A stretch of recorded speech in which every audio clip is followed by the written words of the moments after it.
जय श्री गणेश दोस्तों। हमारी आज की कहानी का नाम है अपेक्षा।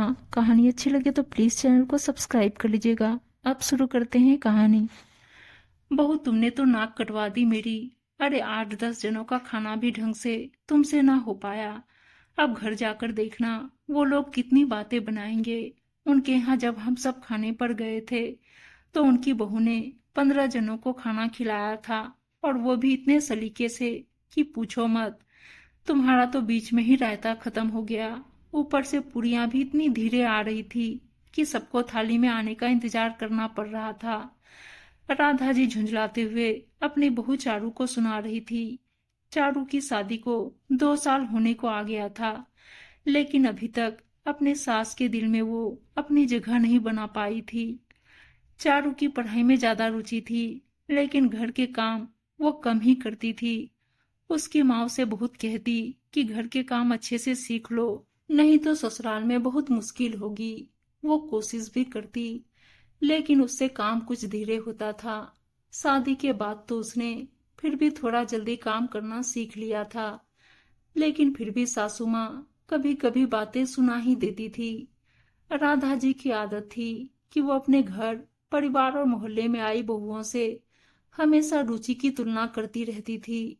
आज राधा जी ने अपनी बुआ सास के पूरे परिवार को खाने पर बुलाया था, जिनके खाने का जिम्मा राधा जी ने अपनी बहू चारू पर डाल दिया था। चारू ने अपनी तरफ से पूरी कोशिश भी की थी।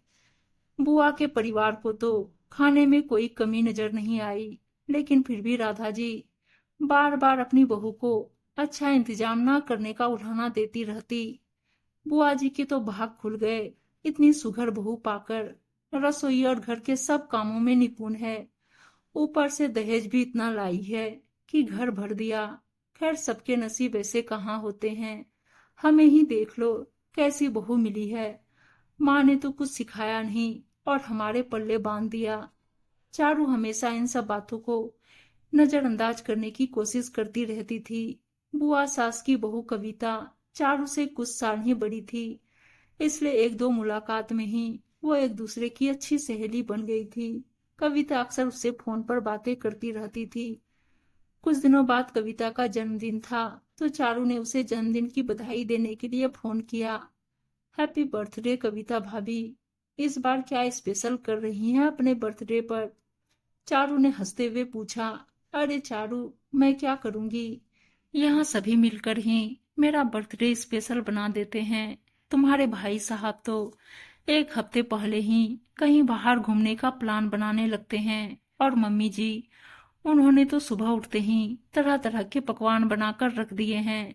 फिर पूजा करने के बाद उन्होंने मुझे सोने के झुमके गिफ्ट किए हैं। नंदों ने तो पूरे घर को गुब्बारों से सजा दिया है। मैं बहुत खुशकिस्मत हूँ, कविता मुस्कुराते हुए बोली। सच कविता की बातें सुनकर चारू को बहुत अच्छा लगा, लेकिन दूसरे ही पर उसे अपना पिछला जन्मदिन याद आ गया। ना तो घर में किसी ने उसे बधाई दी थी और ना ही कोई प्लान बनाया।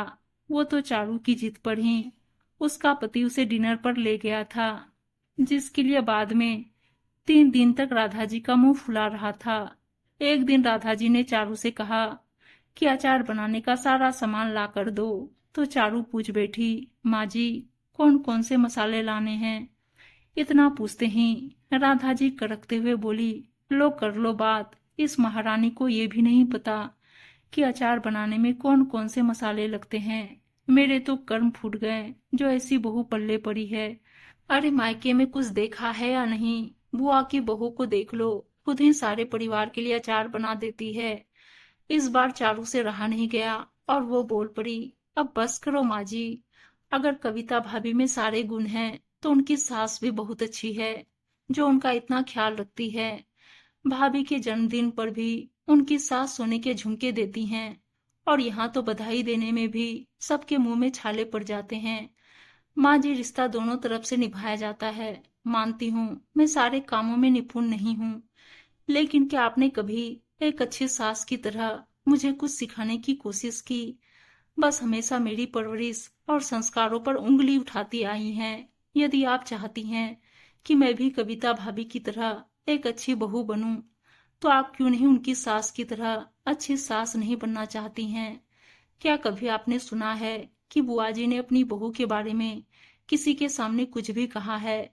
वहीं खुद को देखिए, मैं कोई गलती ना भी करूं तो मेरी पिछली गलतियों का गुणगान करने से भी आप नहीं चूकती। माँ जी, मैं कोशिश तो कर रही हूँ सब कुछ सीखने की, फिर क्यों हर वक्त मुझे आप कटघरे में खड़ा कर देती हैं? मैंने शादी की है, ना कि किसी प्रतियोगिता में हिस्सा लिया है जिसमें मुझे फर्स्ट आना है। कहते कहते चारू रो पड़ी।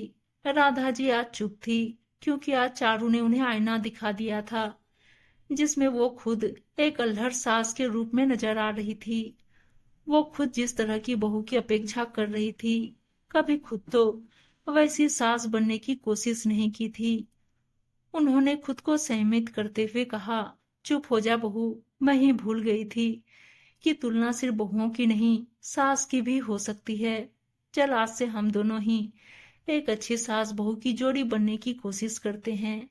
कहते हुए उन्होंने चारू को अपने गले से लगा लिया। चारू भी आज पहली बार अपनी सास के गले लगकर भाव विभोर हो गई थी। उम्मीद है दोस्तों कहानी अच्छी लगी होगी, और अच्छी अच्छी कहानियां सुनने के लिए चैनल को सब्सक्राइब और वीडियो को लाइक शेयर जरूर कर दीजिएगा। धन्यवाद दोस्तों।